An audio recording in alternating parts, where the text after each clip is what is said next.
Saudara, bangkitnya Yesus dari antara orang mati dibuktikan bahwa dia menampakkan diri kepada para murid selama berapa? 40 hari. Menunjuk pada dia bahwa kebangkitan Yesus itu bukan isapan jempol, tetapi memang realita, kenyataan yang dibuktikan bahwa dia bangkit dari antara orang mati dan menampakkan diri pada para muridnya. Maka demikian jelas bahwa dia ini adalah betul-betul Allah. Seperti halnya yang dipikirkan oleh orang Yahudi yang menjadi ketakutan. Mengapa demikian?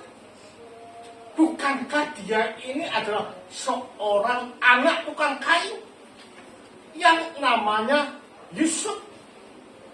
Bagaimana ini terjadi bahwa dia bisa bangkit dari antara orang mati?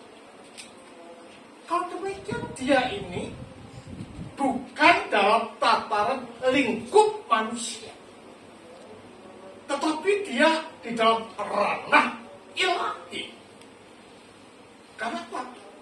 Karena dia adalah firman yang dari kekal sampai kekal ada di dalam diri Allah. Nah, kalau memang realitanya dia adalah firman yang ada di dalam Allah dari kekal sampai kekal, bahkan dikatakan bahwa dialah yang mengadakan sesuatu dari yang tidak ada. Nah, bangkit dari antara orang mati adalah sesuatu yang biasa, mudah, dan possible for him to raise from the dead. Jadi tidak ada sesuatu yang tidak mungkin. Semuanya serba mungkin. Karena dia itu adalah Allah, meskipun bukan Allah itu sendiri, tapi dia adalah firman.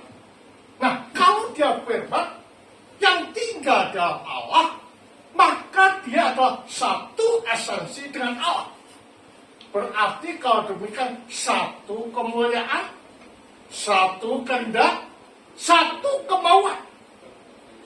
Jadi apa yang dilakukan oleh firman ini adalah ada kesepakatan di dalam dirinya sendiri, ya Bapa, ya Roh.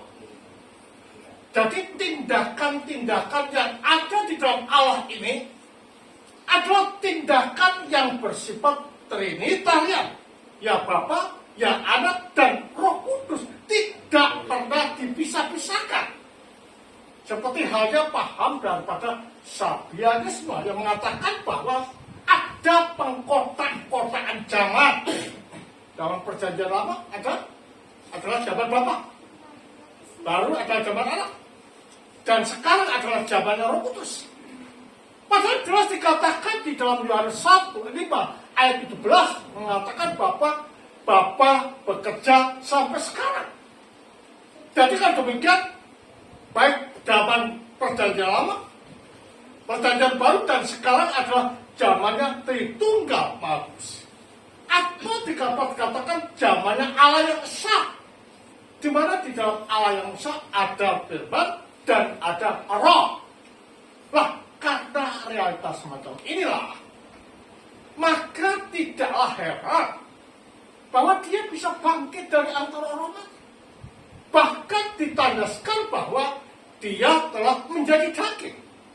Tidak dikatakan menjadi manusia, meskipun tidak salah, tetapi bobot teologinya kurang. Jadi daging artinya daging kemanusiaan masa lampau, sekarang, dan yang akan datang. Itu dikenakan oleh diri Sang Sabda yang menjelma. Berarti kalau demikian, Yesus ini adalah sungguh-sungguh manusia. Yesus itu adalah manusia sejati, manusia lengkap, bukan sebagian. Karena apa?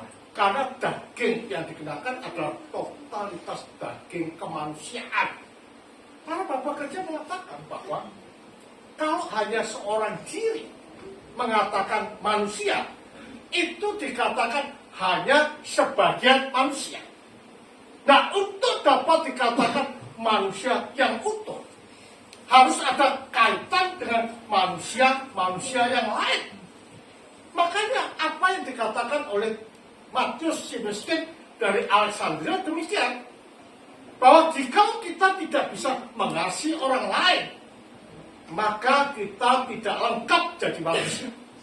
Nah, manusia dapat dikatakan sebagai manusia lengkap jika ada keterkaitan satu sama lain.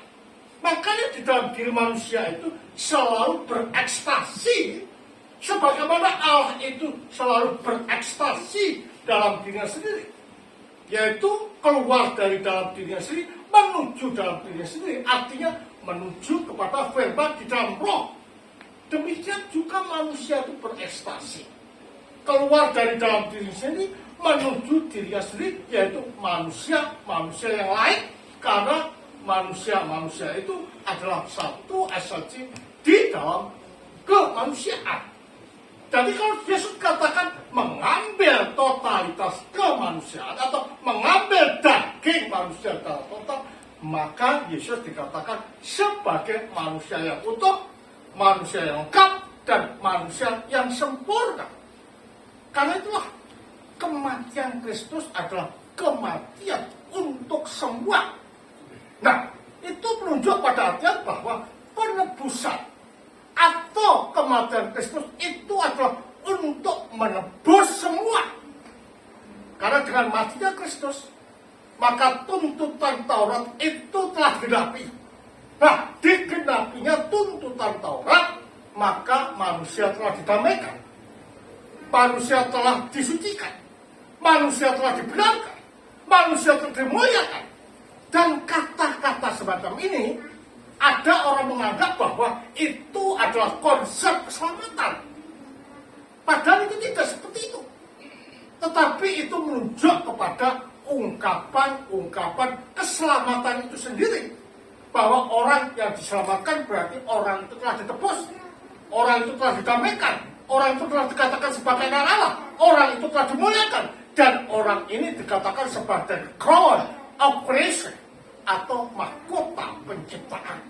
Karena itulah, saudara, Paskah ini adalah merupakan sesuatu yang sangat penting di dalam kehidupan kita untuk menuju pada kesempurnaan, menuju pada keutuhan, menuju kepada kesucian. Hanya satu syarat, yaitu menyatu tunggal dengan Dia. Melalui apa? Melalui sakramen, ya, yang ada di dalam gereja dan disediakan dalam gereja. Untuk apa? Untuk membawa kita pada kesempurnaan. Karena dengan mengambil bagian di dalam sakramen-sakramen yang ada di dalam gereja, itulah maka kita ini masuk di dalam kehidupan Allah. Padahal Allah itu suci, Allah sempurna. Masuknya kita di dalam kehidupan Allah inilah yang menjadikan kita suci, menjadikan kita sempurna, menjadikan kita mulia. Karena itu kebangkitan Kristus adalah sebagai fondasi dan landasan orang percaya. Bahkan dikatakan jika Kristus tidak bangkit dari antara orang mati, maka sia-sialah iman kepercayaan kita. Kepercayaan kita dan landasan kita hanya bangkitnya Kristus dari antara orang mati.